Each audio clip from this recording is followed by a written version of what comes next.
తర్వాత దేవుడు మీతో మాట్లాడతాడు. మీరు దేవుడితో మాట్లాడిన తర్వాత దేవుడు మీతో మాట్లాడతాడు. నిశ్శబ్దంగా ఉండాలి, ప్రశాంతంగా ఉండాలి. మీలో ఎవరికి వారికి కష్టాలు, శ్రమలు, ఇబ్బందులు ఉన్నాయి, రకరకాల సమస్యలు ఉన్నాయి. ఇంకా చూస్తున్నారంటే చూడకూడదు, ప్రార్థన చేయాలి. నిశ్శబ్దంగా 5 నిమిషాలు పూర్తిగా దేవుడితో మాట్లాడాలి. తర్వాత దేవుడు మనతో మాట్లాడతాడు.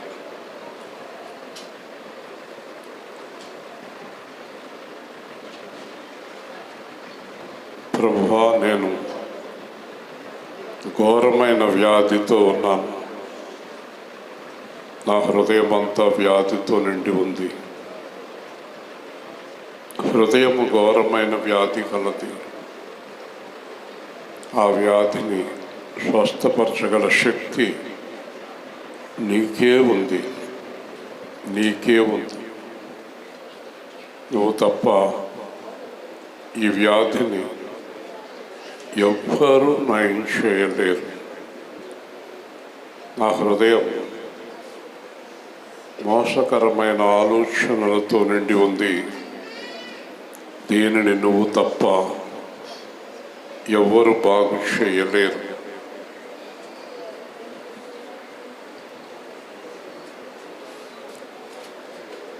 నా హృదయం బహు దుఃఖాక్రాంతమై ఉన్నది.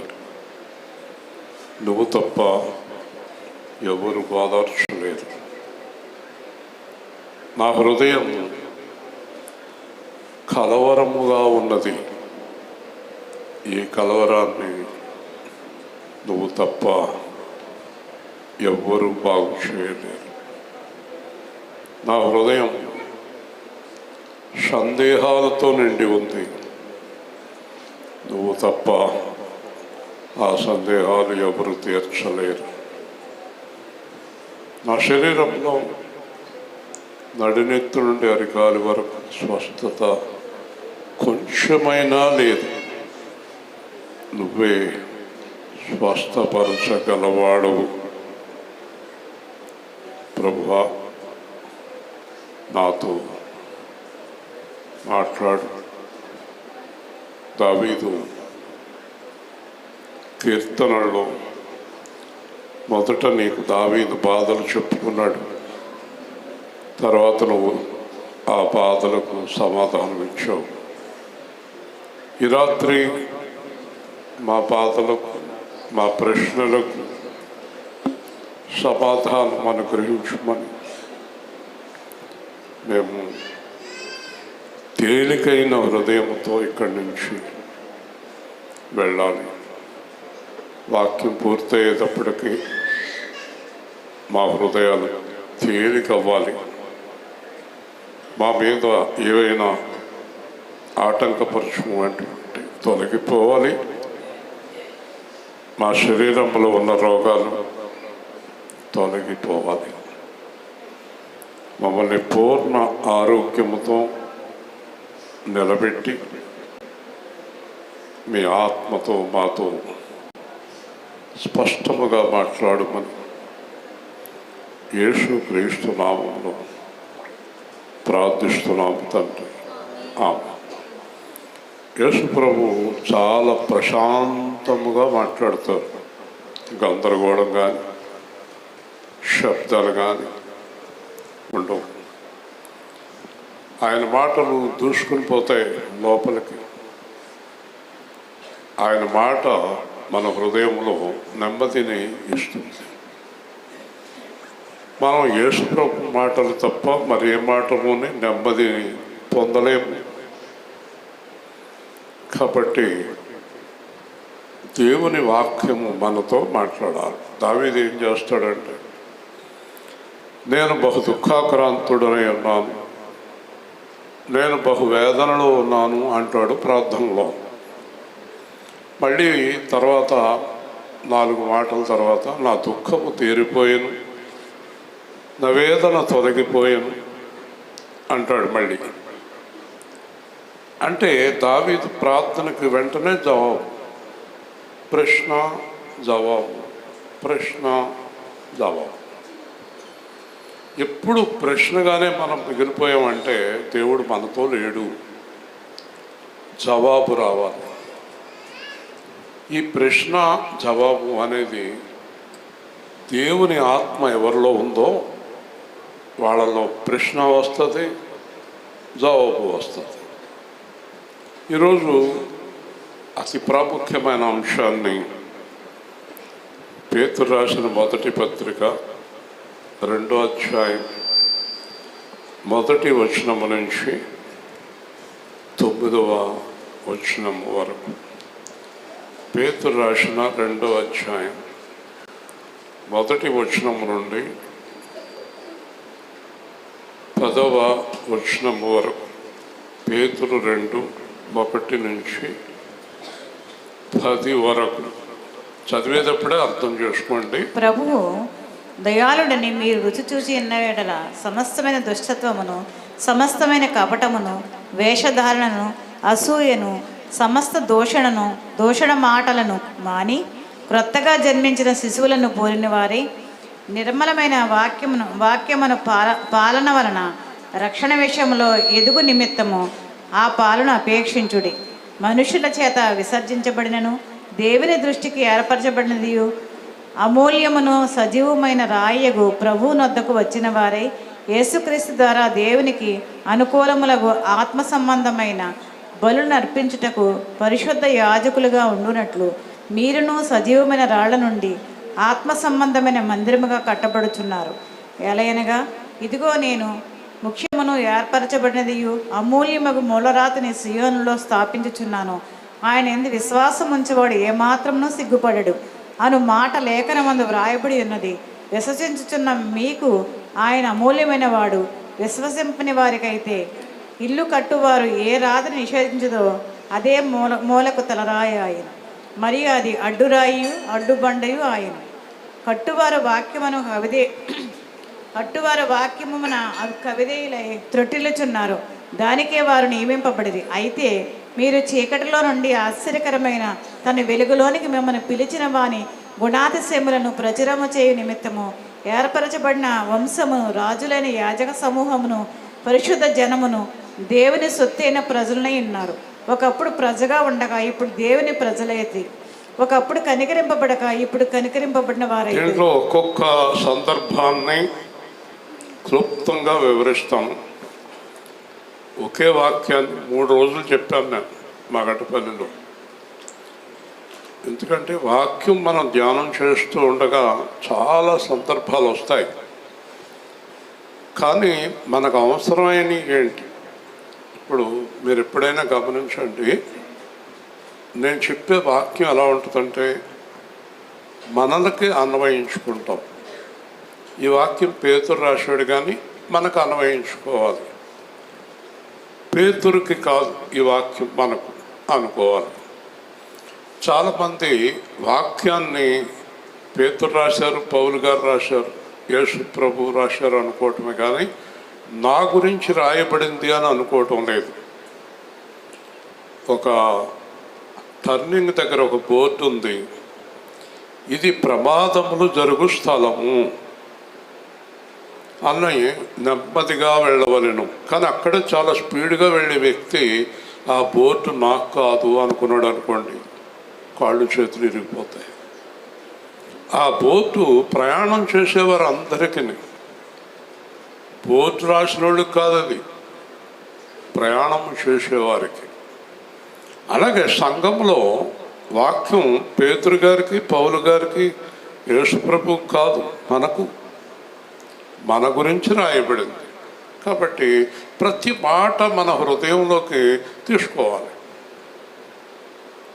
ప్రశాంతంగా ఉంది వాతావరణం, చక్కగా బ్రెయిన్లోకి వెళ్తాయి. మనిషి ఒక మన మెదడు రూపించబడిన విధానాన్ని బట్టి 45 నిమిషాలు మాత్రమే మనం గ్రహించగలం. తర్వాత చెప్పేదంతా బయటికి వెళ్ళిపోతుంది, లోపలికి వెళ్తుంది. అందుకే ఎక్కువ సమయం గంటల తరబడి ప్రసంగాలు ఉండకూడదు. యేసు ప్రభు చాలా క్లుప్తంగా ప్రసంగించేవారు. కాబట్టి మనము ఆ క్లుప్తమైన విషయాలు, పౌలు అంటాడు, అర్థం కాని 5,000 మాటల కన్నా అర్థమయ్యే 5 మాటలు చాలు. హల్లెలూయా. కాబట్టి మనం విపరీతంగా మాట్లాడుకుంటే అన్నీ వెళ్ళిపోతాయి బయటికి.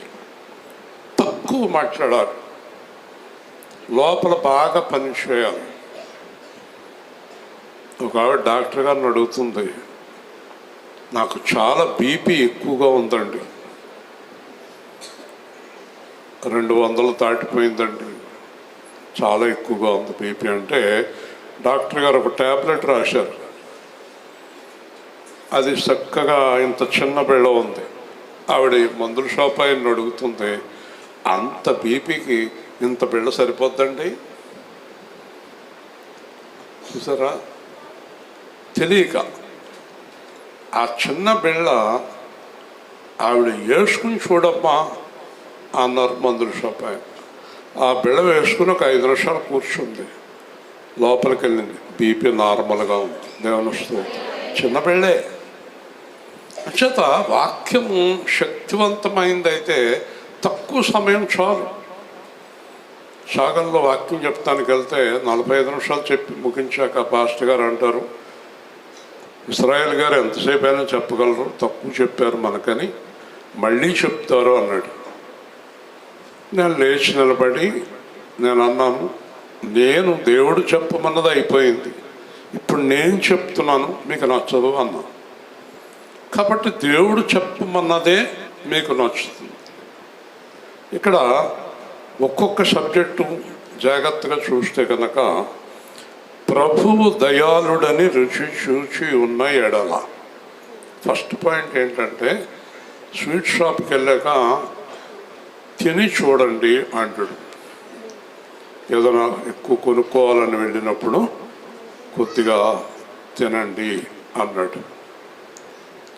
ఆ తిన్నది చూసి బాగుందబ్బాయి, ఒక 1/2 కేజీ ఇయ్య అని అంటున్నాం. ప్రభువుని రుచి చూడాలి, నన్ను తినండి, నన్ను త్రాగండి అన్నాడు యోహాను 6లో. నన్ను తినండి, నన్ను త్రాగండి అంటే అందరూ వెళ్ళిపోయారు. శిష్యులు 12 మంది మిగిలారు. మీరు కూడా వెళ్ళిపోతారా, ఉంటారా అన్నాడు. మేము వెళ్ళము అన్నారు. అప్పుడు చెప్తున్నాడు, నన్ను తినండి, నన్ను త్రాగండి అంటే నా మాటలు మీ హృదయంలో జీర్ణం అవ్వాలి అన్నాడు. హల్లెలూయా. కాబట్టి ఆయన మాటలు మన హృదయంలో జీర్ణమైనప్పుడు ఏమేమి విడిచిపెడతాం? నెంబర్ 1 దుష్టత్వము. చెప్పండి, దుష్టత్వము. 2 కపటము. 2 వింటున్నారా? కపటము. 3 వేషధారణ. చెప్పాలి, వేషధారణ. అసూయ. చెప్పాలి, అసూయ. దూషణ మాటలు. ఏమి మా దగ్గర లేవన్నవారు చేయొద్దండి, అన్నీ ఉన్నాయి కదా, ఇవన్నీ ఉన్నాయి. అయితే మీరు ప్రభువుని రుచి చూడలేదు, ప్రభువుని రుచి చూడలేదు. ఒక రోజున నేను మోటార్ సైకిల్ ఒక చోట పెట్టాను. పెడితే ఆ వాచ్మెన్ అన్నాడు, సార్ కొంచెం ఎదరకు పెట్టండి, ఇది అడ్డంగా ఉంది అన్నాడు. అడ్డంగా ఉందా? కళ్ళు కనబడుతున్నాయి నీకు? ఏం అడ్డంగా లేదు అని పైకి వెళ్ళిపోతున్నాను. వెళ్ళిపోతుంటే ఇంకొక ఆయన, ఏంటండి కేకలేస్తున్నారు అన్నాడు. కదా, అది అడ్డంగా ఉందంటే చూడవయ్యా, మోటార్ సైకిల్ అడ్డంగా ఉందా అన్నా. ఏమనుకోకుండా ఉంటారో అన్నాడు. అడ్డంగానే ఉందంట అన్నాడు. అప్పుడు గుర్తొచ్చింది, ఓహో నేను ప్రభువు బిడ్డను కదా. మళ్ళీ కిందకు వచ్చి కొద్దిగా ఎదరకు పెట్టాక అతను కోప్పడిపోతున్నారు, సార్ కారు వెళ్ళకుండా పెట్టేశారు మీరు అన్నాడు. ఇక్కడ ప్రభు మాట గుర్తుకొచ్చి నేను పొరపాటు చేశాను అని వెంటనే దిద్దుకున్నాను. ఇప్పుడు ప్రభు మాటలు మన హృదయంలో ఉన్నప్పుడు దిద్దుకుంటాం. పొరపాటు మానవ సహజం, కానీ దిద్దుకుంటాం. ఎప్పుడు? రుచి చూస్తే. హల్లెలూయా. ప్రభు రుచి చూస్తే దిద్దుకుంటాం. వెంటనే దిద్దుకున్నాను, ఆ కోపాన్ని తగ్గించుకున్నాను. కాబట్టి మొట్టమొదట రుచి చూస్తే దుష్టత్వాన్ని విడిచిపెట్టాలి. దుష్టత్వం అంటే చెడ్డ పనులు, దేవుడికి వ్యతిరేకమైన కార్యాలు అన్నీ విడిచిపెట్టాలి. చక్కని ప్రవర్తన కలిగి ఉండాలి. ఈ మధ్యకాలంలో నాకు చాలా ఇబ్బంది కలిగింది. అత్తెల్లో సువార్త ప్రకటించాం, అంతకుముందు ఇంకో చోట సువార్త ప్రకటించాం. గబుక్కుని కాళ్ళకు దండం పెడుతున్నారు. అత్తెలు అయినా ఇంకొక ఆయన కూడా గబగబ కాళ్ళకు దండం పెడుతున్నప్పుడు నేను అన్నాను, నాకు చాలా ఇబ్బందిగా ఉంది, మీరు కాళ్ళకు దండం పెట్టకూడదు. అదే సందర్భంలో కొంతమంది కాళ్ళు ఎదరికి పెట్టుంచుతారు, ఎవరైనా దండం పెడతారేమో. వాళ్ళకి పెడతారా? పెట్టరు. కొంతమందిని చూస్తే దండం పెట్టాలి అనిపిస్తుందేమో. కొర్నేలి పేతురు గారి కాళ్ళకి దండం పెట్టాడు. పేతురు అన్నాడు, మీరు నా కాళ్ళకి దండం పెట్టకూడదు, దేవుడికి తప్ప ఎవరికి మీరు దండం పెట్టకూడదు అన్నప్పుడు కొర్నేలి దేవుడికి దండం పెట్టాలి, దేవుడి చేత ఏర్పాటు చేయబడిన వారికి కూడా దండం పెట్టాలన్నాడు. హల్లెలూయా. కాబట్టి ఆ గౌరవాన్ని మనం కాపాడుకోవాలి. మీరు ఎక్కడికైనా వెళ్ళినప్పుడు మిమ్మల్ని ఆహ్వానించాలి, రండి రండి లోపలికి రండి, ఇంకొంతసేపు కూర్చోండి, అప్పుడే వెళ్ళకండి అని ఆహ్వానించేటటువంటి ప్రవర్తన కలిగి ఉండాలి. దుష్టత్వం పూర్తిగా మాయమైపోవాలి. ముఖం చూసేటప్పటికి మనకి అర్థమైపోతుంది వాళ్ళు ఎలాంటి వారు. చాలా వరకు face is indication of heart. హృదయంలో ఉన్నది ముఖంలో కనబడుతుంది. ఎంతో సేపు ముఖంలో కనబడకుండా ఆపుకోలేరు మనుషులు. ఒక అరగంట తర్వాత అయినా ముఖంలోకి వచ్చేస్తుంది ఒరిజినాలిటీకి కదా. కాబట్టి దుష్టత్వమును తీసేయాలి. 2, ఈ రోజుల్లో ఎక్కడ చూసినా కపటము. చెప్పండి, కపటం అంటే తెలుసు కదా మీకు. పైకి ఒకటి, లోపల ఒకటి. అమ్మా ఎంత చిక్కుపోయావమ్మా, లోపల ఇది వరకటి కంటే లావుగానే ఉంది. ఎందుకండి ఈ మాటలు? ఎందుకు చెప్పండి? అమ్మా నిన్ను చూడక నాకు ఎంత బెంగ పెట్టుకున్నాను. వాటిదే కపటం. ఏంటమ్మా అంత తొక్కుపడుతున్నావు, నువ్వు ఏడుస్తుంటే నాకు ఏడుపు వచ్చేస్తూ ఉంది. ఎన్నాళ్ళయింది నేను చూసి. ఇవన్నీ దేవుడికి నచ్చవు. ఈ రోజుల్లో మొత్తం కపటం ఎక్కువైపోయింది. ఈ కపటం బయట వారితో ఉంచండి, ఇంట్లో కూడా కపటం. భార్యతో, భర్తతో, పిల్లలతో కూడా కపటం అలవాటు అయిపోయింది. పిల్లలతో కూడా కపటం.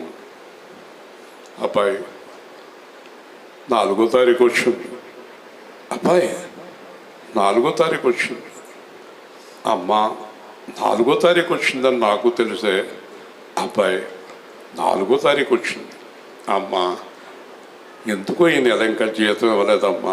ఒరే నేను జీతం గురించి అడగలేదురా, మామూలుగా అడిగాను.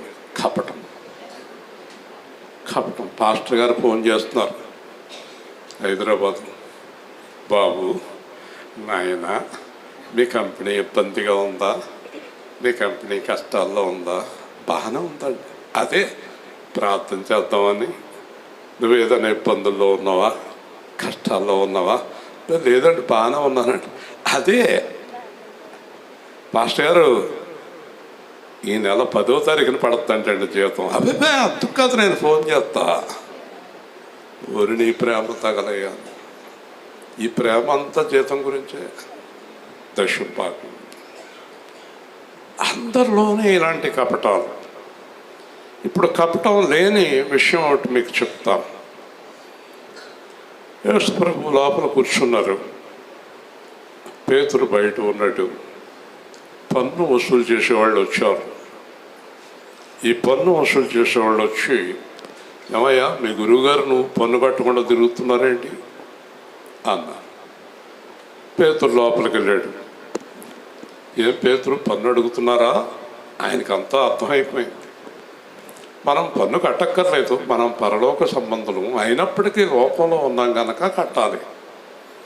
నువ్వు వెళ్ళి గాలం వేసి చేపను పట్టుకు, చేప నోట్లో కాసు ఉంటుంది, ఇద్దరికి కట్టు. అందరూ చెప్పండి, ఇద్దరికి చెప్పాలి. నాకు కట్టు అన్నాడా?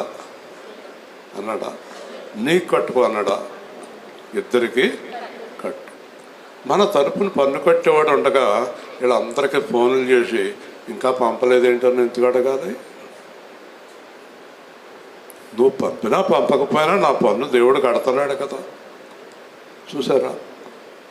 ఇలాగా మనము లోక సంబంధంగా మాట్లాడుతూ కపటంగా జీవిస్తున్నాం. ఈ కపటము యేసు ప్రభుకి అస్సలు ఇష్టం ఉండదు. ఉన్నది ఉన్నట్టు మాట్లాడాలి. అవును కాదు, వస్తాను రాను, చేస్తాను చేయను, ఇస్తాను ఇవ్వను. ఇక్కడ బాకీ ఉన్నవాళ్ళకి ఒక మాట చెప్పాను నేను. బాకీలు చేశారు, అప్పులు చేశారు. అప్పులు అడిగేవారు వాళ్ళని అడుగుతున్నారు. నేను ఒక ఆవిడ మా ఇంటికి వచ్చినప్పుడు ప్రార్థన కోసం వచ్చింది. నీకు తీర్చాలని ఉందా, తీర్చకూడదని ఉందా అని అడిగాను. నాకు తీర్చాలని ఉంది. నీకు తీర్చాలని ఉంటే నేను సహాయం చేస్తాను. హల్లెలూయా. నీకు తీర్చాలని ఉంటే అప్పులు ఉన్న వాళ్ళందరినీ ఇంటికి కేకయి, ఇదిగో నా ఆస్తి, ఇది నా పరిస్థితి, నేను ఆ డబ్బులు వచ్చినప్పుడు మీకు తీరుస్తాను, అంతవరకు మీరు ఏ గొడవ చేయొద్దు. మీరు గొడవ చేసినా నేను ఏమి చేయలేను అని ఖచ్చితంగా మీరు మాట్లాడినప్పుడు గొడవ చేస్తే ఆళ్ళ పడతారు. కానీ మీ దగ్గర అబద్ధం ఉంటే, మీరు వచ్చిన డబ్బులు దాచుకునేవారైతే ఇవ్వకుండా మీకు దేవుడు సహాయం దొరకదు. దాచుకునే వాళ్ళకి, సహాయం చేసే వాళ్ళకి కూడా దేవుడు సహాయం దొరకదు. దేవుని స్తోత్రం. నీ దగ్గరికి 10,000 వచ్చినా 20,000 వచ్చినా ముందు అప్పు తీర్చు, అప్పుడు దేవుడు నీకు సహాయం చేస్తాడు. నేను అందరికీ అప్పు తీర్చాక అందరూ నాకు తిరిగి డబ్బులు ఇచ్చారు, ఉండొచ్చండి అని. వింటున్నారా? మనము దేవునికి జవాబు చెప్పాలి. అప్పులోడు కాదు జవాబు చెప్పవలసింది, దేవుడికి జవాబు చెప్పాలి. నువ్వు తప్పించుకుంటున్నావు అంటే దేవుణ్ణి తప్పించుకుంటున్నావు. కాబట్టి నేను ఈ సలహా ఆవిడికి ఇవ్వటం జరిగింది. ఆవిడ ఇంటికి వెళ్ళి మళ్ళీ ఫోన్ చేసి, కొంచెం కఠినంగా మాట్లాడటం మానేశారండి అంత. ఇంకా కఠినం తగ్గిపోద్దమ్మా. ఎందుకంటే నువ్వు ఇవ్వాలనుకుంటున్నావు, నువ్వు ఎగ్గొట్టాలనుకోవటం లేదు, ఇవ్వాలనుకుంటున్నావు కనుక నీకు దేవుని సహాయం ఖచ్చితంగా దొరుకుతుంది. హల్లెలూయా. కాబట్టి కపటం అనేది చాలా ప్రమాదకరం. 3, వేషధారణ అంటే భక్తి లేకుండా భక్తి ఉన్నట్టు నటించడం, ప్రేమ లేకుండా ప్రేమ ఉన్నట్టు నటించడం, దేవుణ్ణి ఎరగకుండా ఎరిగినట్టు నటించడం, పాపము గదిలో చేసి బయటికి పాపం లేని వారిలాగా తల మీద ముసుగేసుకుని రావడం, లోపల విపరీతమైన ప్రవర్తన కలిగి బయటికి సాధువులాగా కనపడతాం. ఇది వేషధారణ. ఈ వేషధారణ గురించి యేసు ప్రభు అన్నాడు, వేషధారులారా మీకు అగ్నిగుండము తీర్పు సిద్ధముగా ఉన్నది. హల్లెలూయా. వేషధారులంటే దేవుడికి చాలా కోపం. వేషధారణ ఇది 3వది. 4, ఇది లేనోళ్ళు లేరేమో అనిపిస్తుంది. అసూయ చెప్పండి. అసూయ. అసూయ అంటే ఎదుటివారు బాగుంటే మనకు అసూయ. అందంగా ఉంటే అసూయ, డబ్బులు ఉంటే అసూయ, కారు ఉంటే అసూయ, ఎత్తుగా ఉంటే అసూయ, చదువుకుంటే అసూయ, ఉద్యోగం వస్తే అసూయ, తెలివిగా ఉంటే అసూయ. ఈ అసూయ అనేది పాస్టర్లో కూడా చాలా మందిలో చూశాను నేను. అసూయ, ఈర్ష్య, ద్వేషం ఇది కలిగిన వారు యేసు ప్రభు పిల్లలు కాదు. దేవుని స్తోత్రం. వింటున్నారా శ్రద్ధగా? ఈ లక్షణాలన్నీ పోవాలట మన దగ్గర నుంచి. అసూయ, సమస్త దూషణ మాటలు, ఇందా చెప్పాను, బూతులు నోటి వెంబడి రాకూడదు, చెడ్డ మాటలు రాకూడదు, ఎవరిని దూషించకూడదు. మనకేం పని దూషించవలసిన అవసరం ఏముంది మనకి? చెప్పండి. ఊరికే తిడతారండి, ఊరికే నోటుకొచ్చినట్టు తిడతారండి. ఎందుకండి దూషించడం? ఇంకో విషయం తెలుసా మీకు? ఆయన దూషింపబడి బదులు దూషించలేదు. మనం తిట్టకపోయినా మనం తిడుతున్నాం. చూసారండి? ఈ దూషణ మాటలు మాని, వరుసగా చెప్పండి. దుష్టత్వము, కపటము, వేషధారణ, అసూయ, దూషణ మాటలు మాని. ఎంత బాగుంటాడు మనిషి! అలాంటి మనిషి, అలాంటి మూడు వస్తే ఎంత బాగుంటుంది పెళ్లి కానోడికి. బ్యాచ్ చాలామంది ఉన్నారు. మరి అలాంటి పెళ్ళం రావద్దు అతనికి. అలాంటి మొగుడు, అలాంటి పెళ్ళం వస్తే అంత బాగుంటుంది. కొంతమంది మాటలు నాకు భార్యలు వివరిస్తారు. నా భర్త ఇలాగ అన్నాడండి, బా చాలా దారుణంగా మాట్లాడాడు. ఎందుకండి ఆ మాట? హృదయంలో ప్రేమ పోతుందండి మాటను బట్టే ప్రేమ పెరుగుతుంది, మాటను బట్టే ప్రేమ పోతుంది. కాబట్టి ఇవన్నీ మాని ఎలా ఉండాలి? ఇక్కడ ఒకడు ఉన్నాడు అలాంటి వాడు. ముసలమ్మ ఎత్తుకుంది ప్రేమ కుమారుడమ్మ. ఒకసారి పైకి చూపించు, పొట్టోడిని చూడండి. ఎన్నో నెలాడికి ఆయన చూడండి. అందరూ ఇంకా లోతుకెళ్ళాడు బైబిల్లో. కొత్తగా జన్మించిన శిశువుని పోలిన వారై, హల్లెలూయా హల్లెలూయా, చంటి పిల్లల్లాగా ఉండాలంట మీరు. ఆడిని ఎవరు ఎత్తుకున్నారో తెలదాడికి, ఎక్కడున్నాడో తెలియదాడికి. కపటం లేదు, ఎవరిని తిట్టడు కదా. ఈ లక్షణాలన్నీ ఎవరయ్యే? యేసుక్రీస్తు లక్షణాలు. హల్లెలూయా. మరి మనం యేసుని నమ్ముకుని పరుషమైన మాట. ఒకసారి రాలింగ్లో నా కారు వెళ్తుందో దెబ్బలాడుకుంటున్నారు. ఆ మాటలు వినలేదు నేను. కారు వెళ్ళిపోతుంది కానీ ఒకళ్ళు పొడి చేసుకుంటున్నారు. ఇద్దరు సంఘస్థులే. బా ఎంత దెబ్బలాట! శిశువుని పోలిన వారై. శిశువు రెండే పనులు చేస్తాడు, ఏడుస్తాడు, నవ్వుతాడు. ఆకలి తీరిపోతే అంటాడు. మనకి ఆకలైనా ఏడిపే, ఆకలి లేకపోయినా ఏడిపే, డబ్బున్నా ఏడిపే, డబ్బు లేకపోయినా ఏడిపే, ప్రమోషన్ వచ్చినా ఏడిపే, ప్రమోషన్ లేకపోయినా ఏడిపే, తిండి ఉన్న ఏడిపే, తిండి లేకపోయినా ఏడిపే. అసలు మనం నవ్వించడం దేవుడికి కుదురుతులేదు. నవ్వదు. నేను నవ్వలేనండి. నా బాధ మీకేం తెలుస్తుంది? ఆడంటాడు అలాగా హాయిగా నవ్వుతాడు. కాబట్టి శిశువులను పోలిన వారై ఎలా ఉండాలట? తల్లిలా లాలించును, తండ్రిలా ప్రేమించును, తల్లిలా లాలించును, తండ్రిలా ప్రేమించును. వచ్చు వరకు ఎత్తుకొని ముద్దాడును, సంగబెట్టుకొని కాపాడును.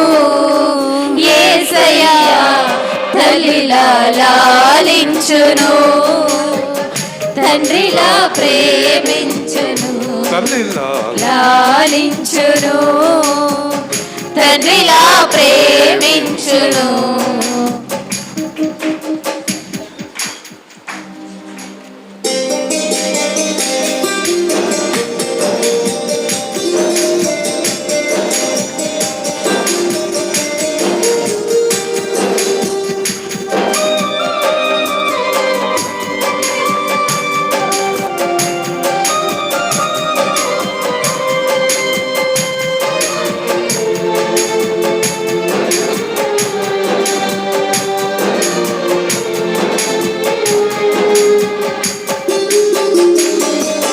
తల్లి అయిన మరచునేమో నేను నిన్ను మరువను, చూడుము నా అరచేతులలో నిన్ను చెక్కి ఉన్నాను.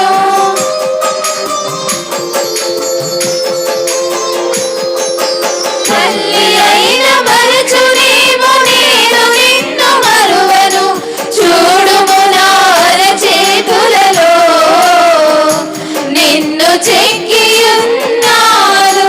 నీ పాదము త్రొట్టిల్ల నీయను నేను, నిన్ను కాపాడువాడు ఉరుగడు నిదురపో అని చెప్పి వాగ్దానము చేసిన యేసయ్యా తల్లిలా లాలించును, తండ్రిలా ప్రేమించును.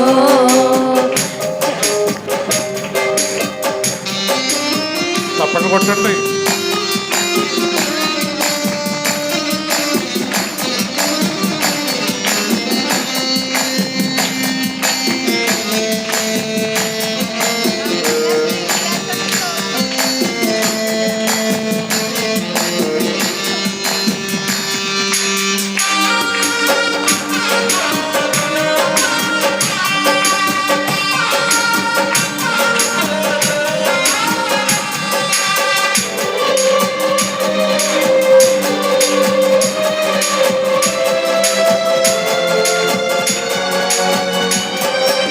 పర్వతాలు తొలగవచ్చు తంతరిల్లు మెట్టలన్నీ, వీడిపోదు నా కృప నీకు, నందనా తొలగదు.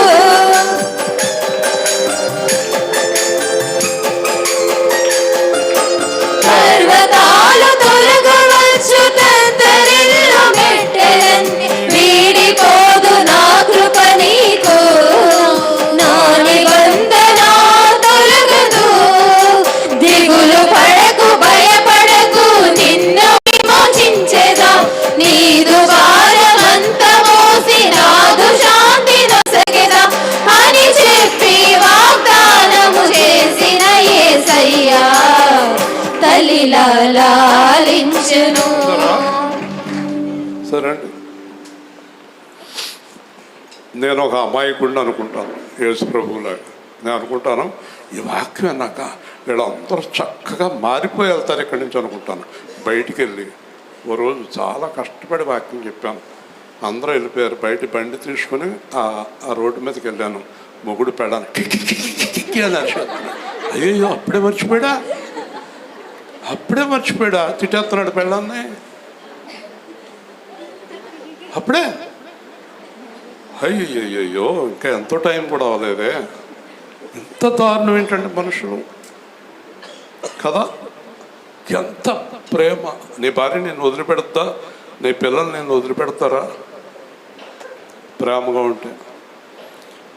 ఓ రోజు మా ఇంట్లో చివరి గదిలో ఎవరో గట్టిగా కొట్టేసుకుంటున్నారు.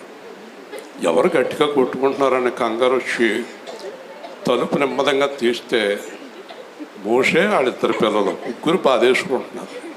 ఆశ్చర్యం ఏంటంటే వీళ్ళిద్దరు పిల్లలు కొట్టుకుంటే పర్లేదు, ఆయన కొడుతున్నాడు, ముగ్గురు కొట్టుకుంటున్నారు. అక్కడ నాకు కనపడింది విపరీతమైన ప్రేమ ఒకడి మీద ఒకటి. అలా ఉంటే ఎంత ఆనందం, ఎంత సంతోషం. వింటున్నారా? ఎంత ప్రేమగా ఉండాలి. ఒక మాట చెప్పిన ఎందుకు ప్రేమగా ఉండాలో, మీలో ఎవరైనా భార్య భర్తలు పిల్లలు ఎవరైనా విరోధంగా ఉంటే మీకు ఒక మాట చెప్తాం. కొంతకాలం తర్వాత ఒకళ్ళు వెళ్ళిపోతారు. వెళ్ళిపోయిన వాళ్ళని బట్టి మీరు ఏడుస్తారు. బతుకున్నంతకాలం ప్రేమగా లేను, ఇప్పుడు ప్రేమగా ఉందామంటే లేరు. దేవుని స్తోత్రం. ఎందుకంటే అలాగా అందరితోటి ప్రేమగా హాయిగా మాట్లాడుకోవచ్చు కదా. ఆడికి నాకు పడదంటది అమ్మ, కొడుక్కి అమ్మకే పడదు, భార్యకి పిల్లకి పడదు, భర్తకి భార్యకి పడదు. ఏంటండి ఇదంతా మంచిది కాదు కదా. కాబట్టి శిశువును పోలిన వారై నిర్మలమైన వాక్యమును పాలు. పిల్లడు తల్లి దగ్గర పాలు తాగుతున్నాడు, ఎంత హాయిగా ఉంటుందో వాడికి, ఎంత సంతోషంగా పాలు తాగుతాడు. పాలు తాగేటప్పుడు ఆయన చూస్తే ఆడు కాళ్ళు చేతులు శరీరం ఏది తిన్నంగా ఉండదు. దడ బడ బడ బడ ఆడిస్తూ ఉంటాడు, మంచి ఆనందంగా ఉంటాడు. ఆ పాల వంటి వాక్యాన్ని దేవుడు మనకు తాగిస్తున్నాడు. హల్లెలూయా. మరి ఇంత మంచి వాక్యాన్ని తాగి విషంగా ఎలా మారిపోయామండి?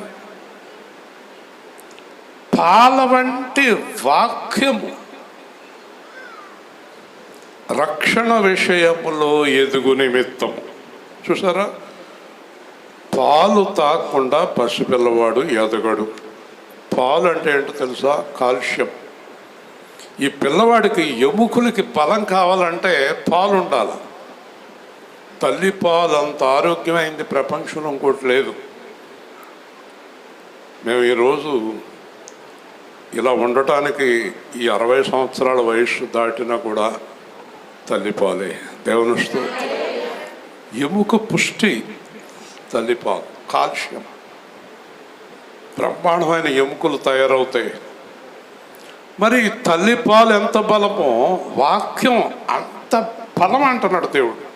మరి రోజు వాక్యం వింటున్నారు, ఎందుకు బలంగా లేరు మీరు? శ్రమ కలిగిన బాధ కలిగిన వాక్యాన్ని పక్కన పెట్టేస్తారు ఎందుకు? రక్షణ విషయములో ఎదుగు నిమిత్తం.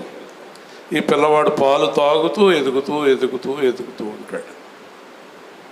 కొంతమంది 3 ఏళ్ళు వచ్చినా పాలు తాగుతూ ఉంటారు. కొంతమంది పిల్లలు ఈ రోజుల్లో ఏమీ లేదనుకోండి, పూర్వపు రోజుల గురించి చెప్తున్నాను. చక్కగా బలంగా ఆరోగ్యంగా. ఇప్పుడు పిల్లల్ని పట్టుకెళ్ళి బాక్స్లో పెట్టడం, పిల్లల్ని పట్టుకెళ్ళి హాస్పిటల్లో పెట్టడం, ఇన్ఫెక్షన్ అయిపోయిందంటాం, 15 రోజులు పిల్లలకి వైద్యం చేయటం. వింటున్నారా? ఆరోగ్యంగా ఉన్నారా పిల్లలు? అలాగే క్రైస్తవులు కూడా, సేవకులు విశ్వాసులు కూడా ఆరోగ్యంగా లేరు. ఎందుకంటే వాక్యం అనే పాలు వారు ఆస్వాదించడం లేదు. మన సంఘంలో ఎంతో వాక్యం ఉంది కాబట్టి ఆ పాలను అపేక్షించుడి. చెప్పండి. అంటే అసలు నీ కోరిక ఎప్పుడు దేవుని వాక్యం మీద ఉండాలి. దేవుని వాక్యం మీద నీ కోరిక ఉండాలి. నీ ఆలోచన ఎప్పుడు దేవుడు వాక్యం మీద ఉండాలి. నీ హృదయం ఎప్పుడు దేవుని వాక్యం మీద ఉండాలి. ఆ పాలను అపేక్షించుడి. మనుష్యుల చేత విసర్జింపబడినను. మీకు తెలుసా, యేసు ప్రభుని ప్రపంచంలో ఏ మనిషి ఒప్పుకోలేదు. ఆయన వచ్చినప్పుడు ఎవ్వరు ఒప్పుకోలేదు ఆయన్ని. సొంత వారు కూడా ఒప్పుకోలేదు ఆయన్ని. యేసుని ఎవరు ఒప్పుకోలేదు. యేసుని దేవుడని ఎవరు ఒప్పుకోలేదు. 12 మందిలో కూడా ఒకడు మోసగాడు శిష్యుడు. 11 మందిలో 10 మంది పారిపోయారు. యేసుని ప్రపంచంలో ఏ మనిషి దేవుడుగా ఒప్పుకోలేదు, ఈ రోజుకి ఒప్పుకోలేదు. ఈరోజు కూడా యేసుని దేవుడి కింద ఒప్పుకోలేదు. తక్కువ మంది, చాలా తక్కువ మంది యేసుని ఒప్పుకున్నారు. 100కి 90 మంది ఇంకా యేసుని ఒప్పుకోలేదు. ఆ 100కి 10 మంది యేసుని పూర్తిగా గ్రహించిన వారు కూడా లేరు. ఇది పరిస్థితి. వింటున్నారా?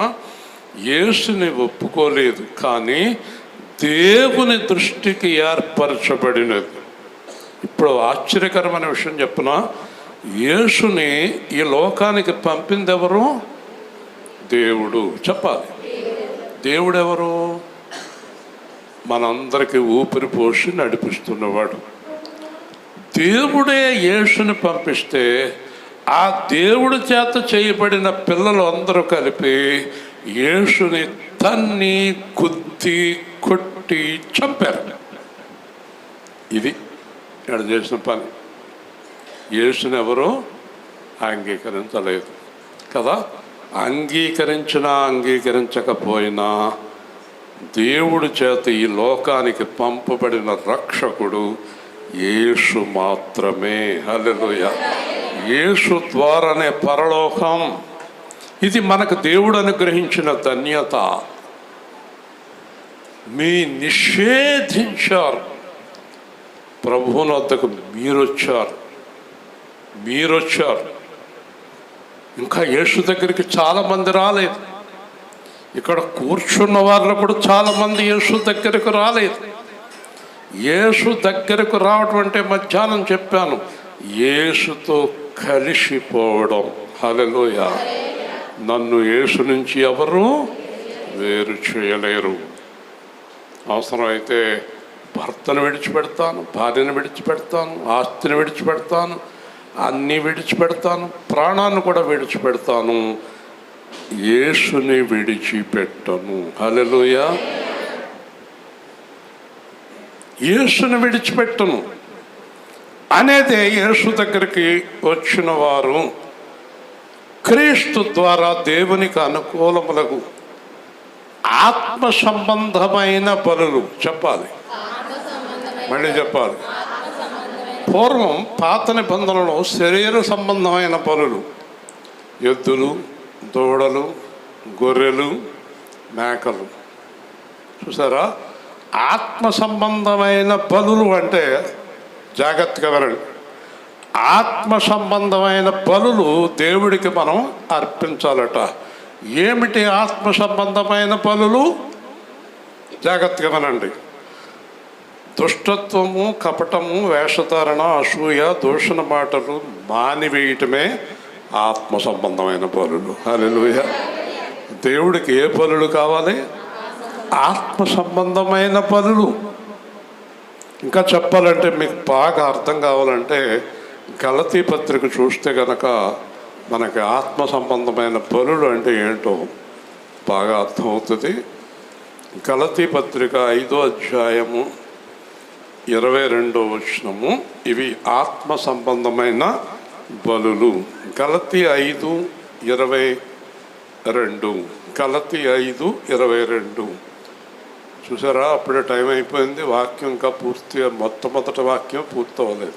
అయితే ఆత్మఫలం ఏమనగా ప్రేమ, సంతోషము, సమాధానము, దీర్ఘశాంతము, దయాళత్వము, మంచితనము, విశ్వాసము, సాత్వికము, ఆశా నిగ్రహము. చూసారా?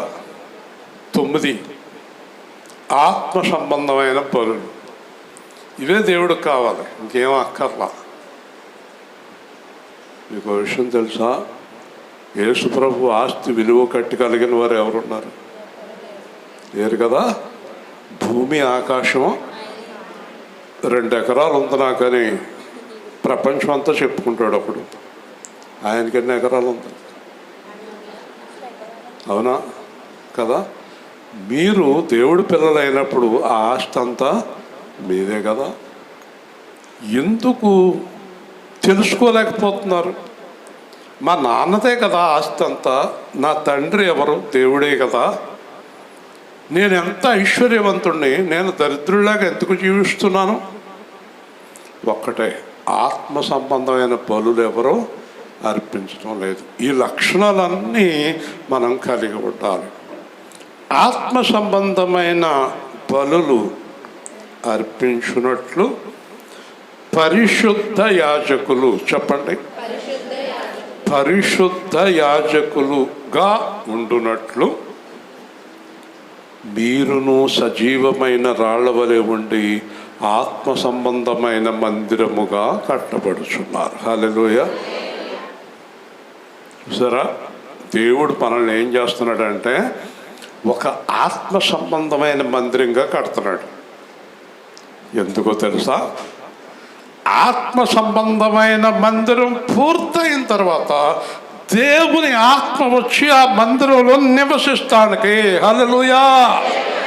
ఎన్ని లక్షణాలు మనం కలిగి ఉంటే దేవుడు మన లోపలికి వచ్చి నివసిస్తాడు. నేను వారిలో నివసించి సంచరింతును, నేను వారికి దేవుడునయుందును, వారు నాకు ప్రజలయుందురు. అంటే దేవుడు నీ లోపల నివసించాలని ఆశపడుతున్నాడు. 1 కొరింథీ 3వ అధ్యాయం మీకు బాగా తెలుసు. 1 కొరింథీ 3వ అధ్యాయం మీకు అందరికీ బాగా తెలుసు. 16వ వచనం. 1 కొరింథీ 3వ అధ్యాయం 16వ వచనం.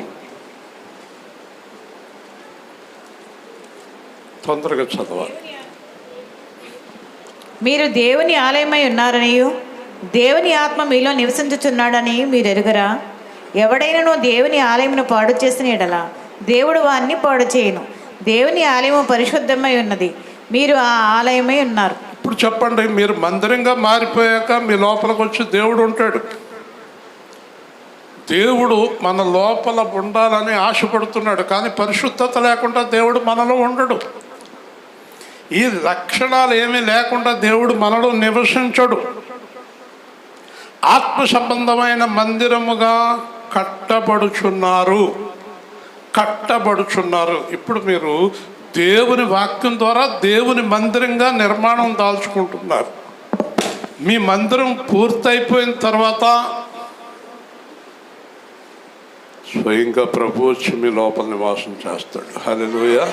ప్రభు మీ లోపల నివాసం చేసినప్పుడు మీ బాధలన్నీ ఆయనయే, మీ కష్టాలన్నీ ఆయనయే, మీ జ్వరం ఆయనదే, మీ తలపోట ఆయనదే, మీ అప్పులు ఆయనయే, మీ దూషణలు ఆయనయే, మీ గొడవలు ఆయనయే, మీకు సంబంధించినవన్నీ ఆయనయే. వింటున్నారా? అన్నీ ఆయనే పడతాడు, మీరేం పడక్కర్లేదు. మీ లోపల దేవుడు నివసిస్తున్నప్పుడు మిమ్మల్ని బాధపడుతూ ఉండగా చూడలేడు, మీరు దుఃఖపడితే చూడలేరు. వింటున్నారా? దేవుడు మీ లోపల ఉన్నప్పుడు మీకు ఏ దుఃఖము బాధ కలగదు, చాలా ధైర్యం కలుగుతుంది. ఆయన ముఖ్యమును ఏర్పరచబడినదిగా అమూల్యముగా మూలరాతిని సియోనులో స్థాపించుచున్నాను, ఆయన యందు విశ్వాసం ఉంచువాడు ఏ మాత్రము సిగ్గుపడడు. హల్లెలూయా. చాలాసార్లు మీతో చెప్పాను, నా జీవితంలో యేసు ప్రభు దగ్గరికి వచ్చేదాకా రోజు సిగ్గుపడుతూనే ఉన్నాను.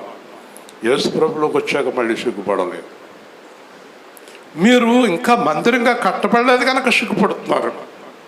మీలో చాలామంది దేవుని మందిరాలు అవ్వలేదు, దేవుడు మీ లోపల నివాసం చేస్తలేదు కనుక సిగ్గుపడుతున్నారు. మీరు సిగ్గుపడవలసిన పని లేదు, దేవుడు మీ లోపల నివసించినప్పుడు. షియోను అంటే దేవుని మందిరం, మూలరాతి అంటే సజీవమైన రాయి, యేసు క్రీస్తును రాయి మీ లోపల నివసించినప్పుడు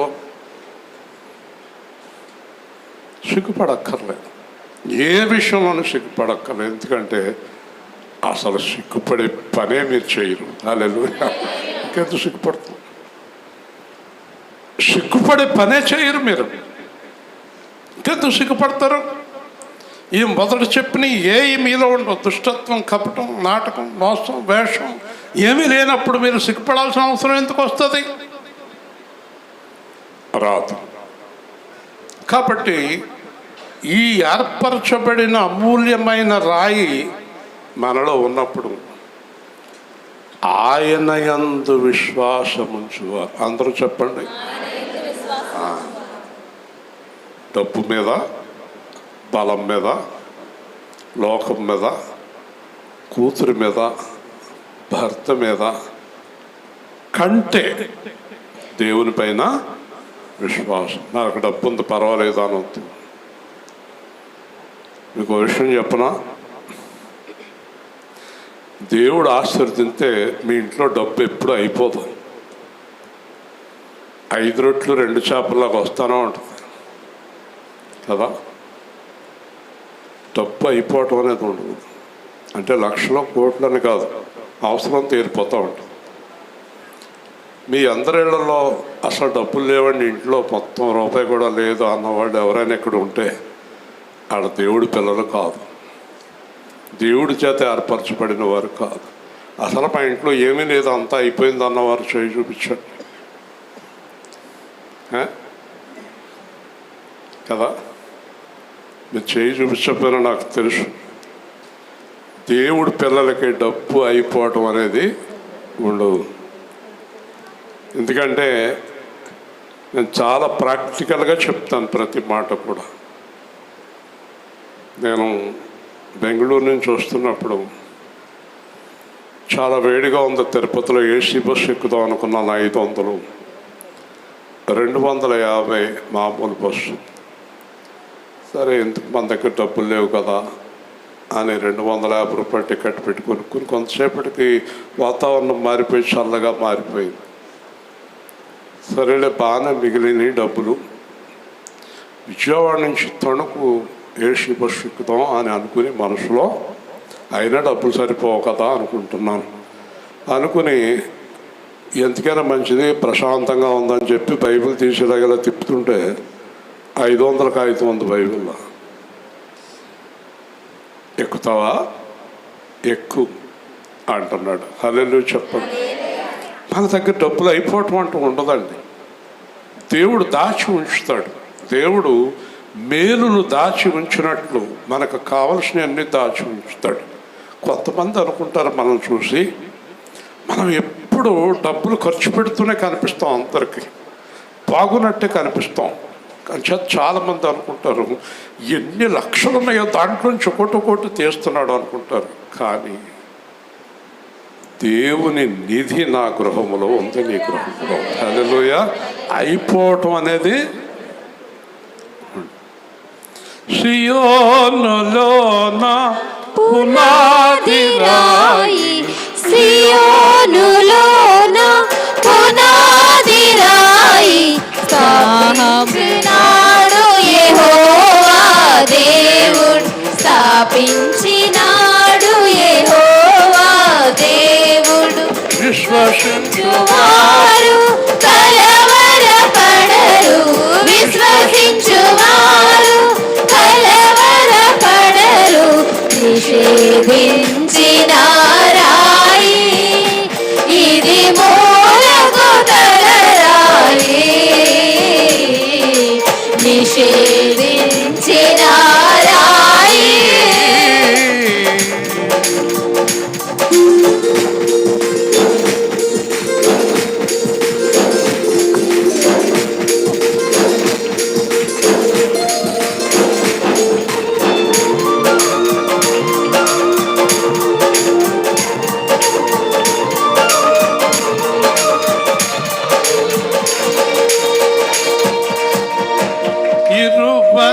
లక్షల ఇశ్రాయేలులు, 20 లక్షల ఇశ్రాయేలులు దాహము తీర్చిన రాయి ఇది, ఇది దాహము తీర్చిన రాయి ఇది.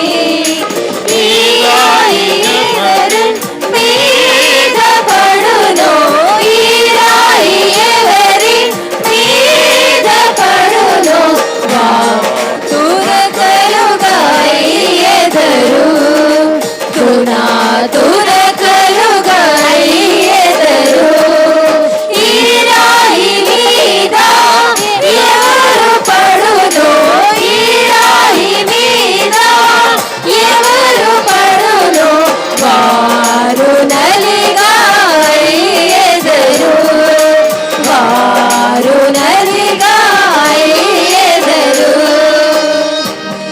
స్తోత్రం. ఇప్పుడు ఈ రాయి మన దగ్గర ఉంది. శతకోటేస్తాడు, మనల్ని కొడతాడు, మన శత్రువులను కొడతాడు. మనం సరిగ్గా లేకపోతే మనల్ని కొడతాడు, మనం సరిగ్గా ఉంటే మనల్ని బాధ పెట్టేవాడిని కొడతాడు. ఆ సజీవరాయి నీలో ఉంది. ఆ సజీవరాయే యేసుక్రీస్తు. హల్లెలూయా. ఆయనే యేసుక్రీస్తు. ఇల్లు కట్టువారు నిషేధించిన మూలరాయి, అడ్డురాయి, అడ్డుపడ్డ. ఈయన ఎవరికి అడ్డం వస్తాడు? ఎవరికి అమూల్యంగా ఉంటాడు? ఎవరికి అడ్డు వస్తాడు? పొద్దున చెప్పాడు, అహంకారులను ఎదిరించి. ఇప్పుడు కూడా అదే మాట. సరిగ్గా లేని వాళ్ళకి అడ్డం వస్తాడు, సరిగ్గా ఉన్న వాళ్ళకి తోడై ఉంటాడు. నేను ఇందాక చెప్పినట్టు, దేవుడు చెప్పినట్టు జీవించే వారికి అడ్డురాడు, దేవుడు చెప్పినట్టు జీవించని వారికి అడ్డు వస్తారు. వింటున్నారా? ఇక్కడ ఎవరికి అడ్డు వస్తాడు, ఎవరికి అడ్డురాడో చూద్దాం. 8వ వచనం, కట్టువారు వాక్యమునకు అవిధేయులై తొట్టిల్చున్నారు, దానికే వారు నియమించబడ్డారు. హల్లెలూయా. కొంతమంది యేసు ప్రభువుని నమ్ముకున్న జీవితాలు చూడండి, చాలా గందరగోళంగా ఉంటాయి, చాలా గందరగోళంగా ఉంటాయి. అంత గందరగోళమే, వాళ్ళ జీవితాలు గందరగోళం. వాళ్ళ దగ్గర ఒక పావుగంట కూర్చుంటే మనకు బుర్ర చెడిపోతుంది, మైండ్ చెడిపోతుంది. మా ఇంటికి వచ్చిన వాళ్ళు ఎవరు మా ఇంటికాడ నుంచి వెళ్ళరు, 2 గంటలైనా కూర్చుని ఉంటారు, వెళ్ళరు. మేము వెళ్ళమన్నాను. ఎందుకు కూర్చుంటారో తెలుసా? నాకు 4 చెప్పారు, మీ ఇంటికాడ కూర్చుంటే మనశ్శాంతిగా ఉందండి. వీళ్ళు ఈ అడ్డుపడే వాళ్ళు ఎవరంటే వాక్యానికి వ్యతిరేకంగా జీవిస్తారు. వాక్యానికి వ్యతిరేకంగా జీవించే వాళ్ళకి దేవుడు ఎప్పుడూ అడ్డమే. హల్లెలూయా. వాక్యానుసారంగా జీవించే వాళ్ళకి దేవుడు తోడై ఉంటాడు. వాళ్ళు అందుకే నియమించబడ్డారు. 9వ వచనం, అయితే మీరు చీకటిలో నుండి ఆశ్చర్యకరమైన తన వెలుగులోనికి మిమ్మల్ని పిలిచిన వాణి గుణాతిశయములు ప్రచురము చేయు నిమిత్తము. జాగ్రత్తగా వినండి. మనల్ని దేవుడు చీకట్లో నుంచి వెలుగులోనికి తీసుకొచ్చాడు, అపవాది నుంచి దేవుళ్ళలోకి తీసుకొచ్చాడు. ఎందుకు తీసుకొచ్చాడో తెలుసా? వింటున్నారా? కూర్చొని అమ్మా ఇంకోటి ఎంత వాక్యం చెప్తుంటే ఆ కాగితం గొడవ నీకు ఎందుకు? విను. ఏమన్నా 500 కాగితం ఏంటి పడిపోయి తెగ నెలికేస్తాను. జాగ్రత్తగా విను. వాక్యాన్ని పక్క త్రోవ పట్టించుకోండి. మనుషులు చూడకండి, దేవుడి వైపు చూడండి.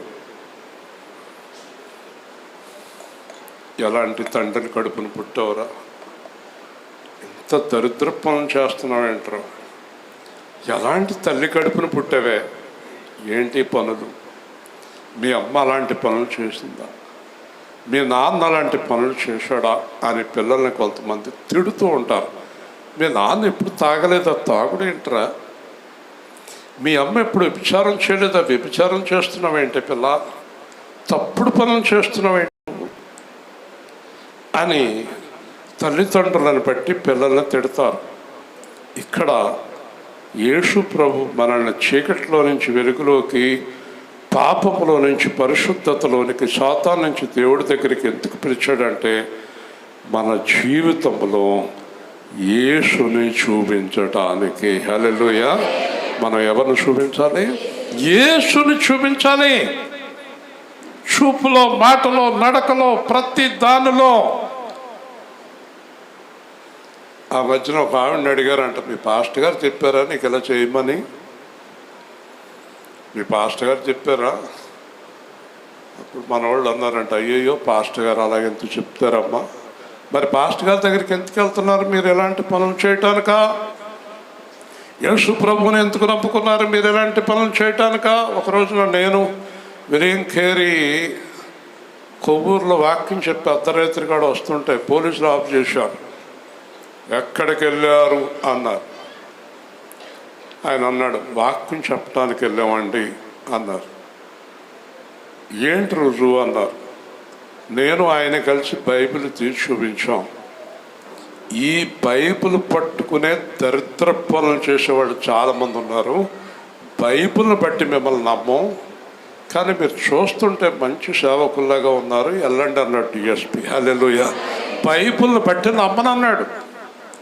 బైబిల్ పట్టుకునే అప్పులు, బైబిల్ పట్టుకుని దొంగ పనులు, బైబిల్ పట్టుకుని వ్యభిచారాలు, బైబిల్ పట్టుకుని తాగుడు, బైబిల్ పట్టుకునే అబద్ధాలు, బైబిల్ పట్టుకునే వెర్రిమొర్రి వేషాలు. బైబిల్ ఒకటి నీకు దొరికిందా అడ్డు పెట్టుకోవటానికి? నిజం చెప్పండి, యథార్థంగా చెప్పండి, యథార్థంగా మాట్లాడండి. మనం బైబిల్ ప్రకారం జీవిస్తున్నామా? యేసు ప్రభువుని చూపించగలుగుతున్నామా? మీరు ఎందుకు పిలువబడ్డారంటే గుణాతిశయములు ప్రచురము చేయు నిమిత్తం ఏర్పరచబడిన వంశంలో రాజులైన యాజక సమూహము, పరిశుద్ధ జనము, దేవుని సొత్తైన ప్రజలు. హల్లెలూయా. నేను ఈ పాపం చేయను, ఏం చేత? దేవుని బిడ్డను. నేను ఈ అబద్ధం ఆడను, ఏం చేత? దేవుని బిడ్డను. నేను లంచం తీసుకోను, ఏం చేత? దేవుని బిడ్డను. నేను ఈ అబద్ధం ఆడను, నేను ఈ అబద్ధ సాక్ష్యం చెప్పను, నేను అసలు అబద్ధం ఆడను, ఎంచేత? దేవుని బిడ్డను. నేను పాపాత్ములతో సహవాసం చేయను, ఎంచేత? మేము పరిశుద్ధ జనం. అక్క అయితే అబద్ధాలు ఆడేస్తావు, అక్క గురించి ఆడేస్తావు అబద్ధాలు. నువ్వు పరలోకానికి వస్తావా? నాన్న గురించి అబద్ధం ఆడతావా? భర్త గురించి అబద్ధాలు ఆడతావా? భార్య గురించి అబద్ధాలు ఆడతావా? పిల్లల గురించి అబద్ధాలు ఆడతావా? పెళ్లి గురించి అబద్ధాలు ఆడతావా? ఆడుతున్నావా లేదా? మీరు ఎలా దేవుడి పిల్లలయ్యారు? మీరు ఎలా దేవుడి పిల్లలయ్యారు?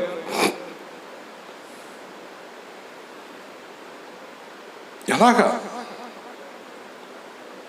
ఎన్నో అబద్ధాలు, నా దగ్గరే అబద్ధాలు. నా దగ్గర ఉన్న వాళ్ళే ఎన్నో అబద్ధాలు ఆడుతున్నారు. అది అబద్ధం అని నాకు వెంటనే తెలిసిపోతుంది, వాళ్ళు ఆడుతున్నది అబద్ధం. మరి మీరు మిమ్మల్ని ఎంతకు ఏర్పాటు చేసుకున్నాడు? ఆయన గుణాలు చూపించడానికి, ఆయన చూపించడానికి, ఆయన యాజకులుగా. గుర్తుపెట్టుకోండి, 2 మాటలు చెప్పండి: పరిశుద్ధ జనము. చూసారా? పరిశుద్ధ జనము, దేవుని సొత్తైన ప్రజలు. హల్లెలూయా. దేవుడు మనల్ని వెలకట్టలేని విలువైన రక్తం పెట్టి కొనుక్కున్నాడు. వెలకట్టలేని విలువైన రక్తాన్ని పెట్టి కొనుక్కున్నాడు. ఈరోజు ఉదయమే రైల్వే స్టేషన్లో నాకు ఒక అమ్మాయి కనిపించింది. అడుగుదాం అనుకున్నాను, అడగలేదు. ఆ అమ్మాయి ఆమె భర్త చెల్లులో అక్కో నాకు తెలియదు, ఇద్దరు కలిసి ఎక్కడ పోతున్నారు. పొద్దున్నే నేను రాజేష్ని తీసుకొస్తాను కారులో వెళ్ళినప్పుడు ఆ అమ్మాయి ఎక్కడికో పోతూ ఉంది. అదేంటి ఇవాళ ఉపవాస ప్రార్థన, ఎక్కడ పోతుందో అనుకున్నాను. కానీ దేవుడు నాకే చూపించాడు. హల్లెలూయా. చూసారా? వింటున్నారా? ఎవరికి చూపించాలో వాళ్ళకే చూపిస్తాడు. వాడు ఏదో చెప్తారు, ఎవరో చచ్చిపోయారండి, పలకరిత్తానికి వెళ్ళాం, లేకపోతే ఎక్కడికో వెళ్ళాం, లేకపోతే చీటీ డబ్బుల కోసం వెళ్ళాం, దేనికోసం వెళ్ళాం. కానీ నీకు ఉపవాస ప్రార్థన జరుగుతుంది కదా ఇక్కడ 3 రోజులు.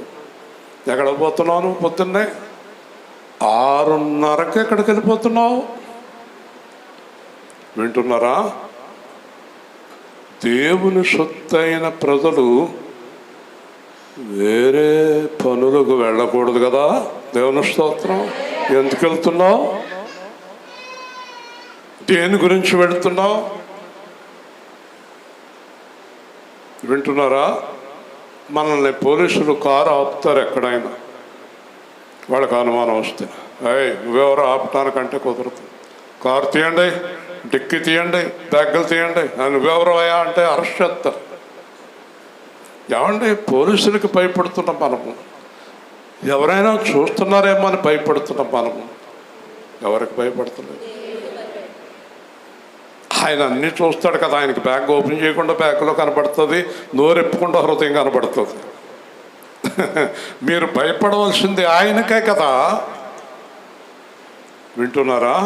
మనము దేవుని సొత్తైన ప్రజలు, పరిశుద్ధ జనము కదండి. లాస్ట్ మాట చెప్పి ముగిస్తున్నాను. ఒకప్పుడు మీరు దేవుని పిల్లలు కాదు, ఇప్పుడు దేవుని పిల్లలు. ఒకప్పుడు మీరు దేవుని పిల్లలు కాదు, ఇప్పుడు దేవుని పిల్లలు. అందరూ చెప్పండి. అర్థమైంది మీకు?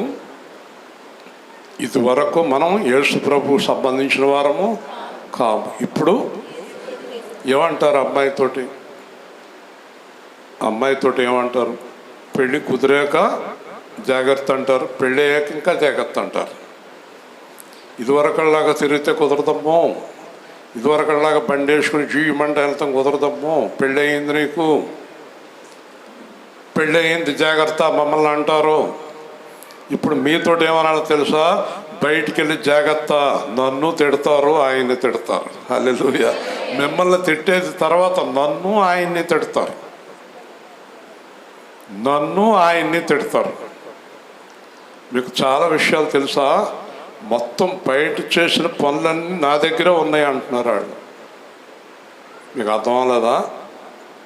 ఆయన దగ్గర నుంచే పట్టుకొచ్చారు అన్నీ అంటున్నారు, ఆయనకే ఇచ్చారు అన్నారు. ఇంకా అర్థమయ్యేటట్టు చెప్పనా? మీరు బయట తెచ్చిన డబ్బంతా నా దగ్గరే ఉందంట. ఇప్పుడు ఏం చెప్తారు మీరు? ఇంకా నన్ను తీర్చమనలేదు. మీరు అప్పులు చేసి పట్టుకొచ్చిన డబ్బంతా నాకు ఇచ్చారంట. ఇది ఎంత బాగుందో, ఎంత బాగుందో చూడండి. ఇంకో మాట చెప్పనా? అలాగే దేవుణ్ణి తిడతారు, యేసు ప్రభువుని తిడతారు. మిమ్మల్ని బట్టి నా నామము అన్యజనుల మధ్యన దూషింపబడుచున్నది. హల్లెలూయా. ఈరోజు మీరు దేవుడి పిల్లలు అని గుర్తుపెట్టుకుని, ఒకప్పుడు కనికరింపబడక ఇప్పుడు కనికరింపబడితే, దేవుడు మిమ్మల్ని కనికరించలేదు, ఒకప్పుడు రక్షణ ఇవ్వలేదు, ఆయన పిల్లలుగా అంగీకరించలేదు, ఇప్పుడు అంగీకరిస్తున్నాడు దేవుడు. ఇప్పుడు అపవాదితోటి దేవుడు ఏం చెప్పబోతున్నాడంటే, వాళ్ళు నా పిల్లలు, ముట్టుకోకు అనబోతున్నాడు. హల్లెలూయా. దెయ్యాన్ని ముట్టుకోవద్దు అంటున్నాడు, అపవాదిని ముట్టుకోవద్దు అంటున్నాడు, శత్రువుని ముట్టుకోవద్దు అంటున్నాడు. నీకు ఫుల్ ప్రొటెక్షన్ ఇచ్చేస్తున్నాడు దేవుడు. నా పిల్లలు ముట్టుకోవద్దు అంటున్నాడు. ఎప్పుడు నీవు దేవుని సొత్తైన ప్రజలుగా ఉన్నప్పుడు. అర్థమైంది మీకు ఈరోజు వాక్యం? అన్నీ మానేయండి దేవుడికి వ్యతిరేకమైన కార్యాలు. ఎవరిలాగా ఉండాలో తెలుసా? యేసులాగే ప్రార్థన. అందరూ చక్కని వాక్యాన్ని విన్నారు, ప్రార్థిస్తున్నారు. ప్రేమగల తండ్రి, జీవాధిపతి అయిన ప్రభువా, ఈరోజు మీరు ఇచ్చిన వాక్యమును బట్టి స్తోత్రాలు. మేము ఒకప్పుడు కనికరింపబడలేదు, కనికరింపబడ్డాము. లోకాన్ని విడిచి, లోకములో ఉండే పాపాన్ని విడిచి నీతో కలిసి జీవించే కృప అనుగ్రహించి, మీ నామానికి మహిమకరంగా జీవించే భాగ్యం అనుగ్రహించమని ఈ కార్యక్రమంలో పాల్గొన్న వారందరినీ దీవించి, తిరిగి రేపు ఉదయం కలుసుకుని మీ అందు ఆనందించే కృప అనుగ్రహించమని, మిగిలి ఉన్న 2 దినాలు మాతో ఉండి మమ్మల్ని నడిపించమని, రక్షణ పొందబోయే వారి చుట్టూ బలమైన కంచె వేయమని, ఈ కార్యక్రమాలకి సహకరిస్తున్న ప్రతి బిడ్డను దీవించమని, ఇంకా జ్వరాలతో, అనారోగ్యాలతో గృహాల దగ్గర ఉన్న వారిని స్వస్థపరిచి మందిరానికి నడిపించమని, అందరినీ క్షేమంగా గృహాలకు చేర్చమని క్రీస్తు యేసు నామములో ప్రార్థిస్తున్నాము తండ్రి. ఆమేన్. మంచిదండి. ఇప్పుడు మీకు అందరికీ ఘన పదార్థం కాస్త బలమైన